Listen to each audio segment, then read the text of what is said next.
నమస్తే, welcome to ఒకటే. ప్రస్తుతం మనతో పాటు ప్రొఫెసర్ హరగోపాల్ సార్ గారు ఒకసారి మాట్లాడదాం. సార్ చెప్పండి, తెలంగాణ ప్రభుత్వం కావచ్చు, కేంద్ర ప్రభుత్వం కావచ్చు, రైతుల పట్ల ఎందుకు ఇంత నిర్లక్ష్యంగా ఉందనుకో. నూతన ఆర్థిక విధానం అని 1980-90లో ప్రవేశపెట్టిన నూతన ఆర్థిక విధానం అది ఒక దుర్మార్గమైన విధానం.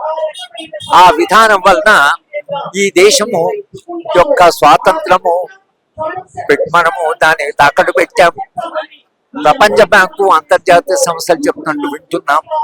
కానీ అంతర్జాతీయ సంస్థలు కేవలం పారిశ్రామికల కొరకు, కార్పొరేట్ వ్యవస్థ కొరకు, అంతర్జాతీయ కార్పొరేట్ వ్యవస్థ పనిచేస్తుంది. కానీ రైతాంగాన్ని కొరకని పనిచేయడం లేదు.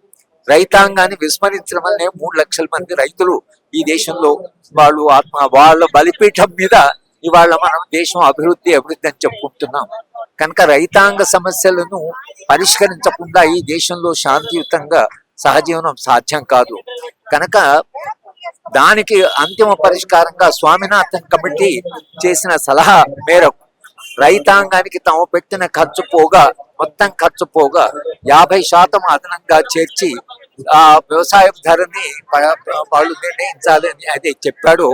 అదే నా దృష్టిలో ఒక శాశ్వతమైన పరిష్కారంగా పనిచేస్తుంది.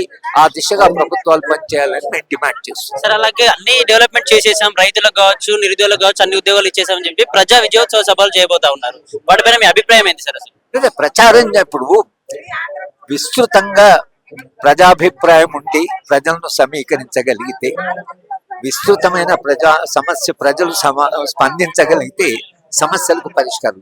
మనం ఎవరి సమస్యలు వాళ్ళే అనుకుంటున్నాం. రైతుల సమస్యలు రైతులు, పిల్లల సమస్యలు పిల్లలు, అంత కాదు. ప్రతి వాళ్ళ సమస్య సమాజము సమిష్టిగా అన్ని సమస్యలకు స్పందిస్తే అప్పుడు ఈ ప్రభుత్వాలు మరింత బాధ్యతాయుతంగా పనిచేస్తాయి. రైతుల విషయంలో ప్రభుత్వాలు స్పందించిన పరిస్థితి, రైతు బంధు విషయంలో కావచ్చు, రుణమాఫీ విషయంలో కావచ్చు, కౌలు రైతులకు 12,000 ఇస్తాను, అది కూడా ఇలాంటి చర్చలు ఇచ్చేదిస్తుంది. కానీ వాళ్ళ సమస్యల పరిష్కారం కావట్లేదు కదా. వాళ్ళు వచ్చింది ఇక్కడ ఎందుకు? తమ సమస్యలు చెప్పుకోవడానికి వచ్చారు. సమస్యలు పరిష్కారం అయితే కదా దాకా ఎందుకు వస్తారు? కనుక సమస్యలు పరిష్కారం కాలేదు కాబట్టి ప్రభుత్వాన్ని స్పందించి ఆలోచించి విధాన నిర్ణయాలు చేయమని మనం డిమాండ్ చేస్తున్నాం.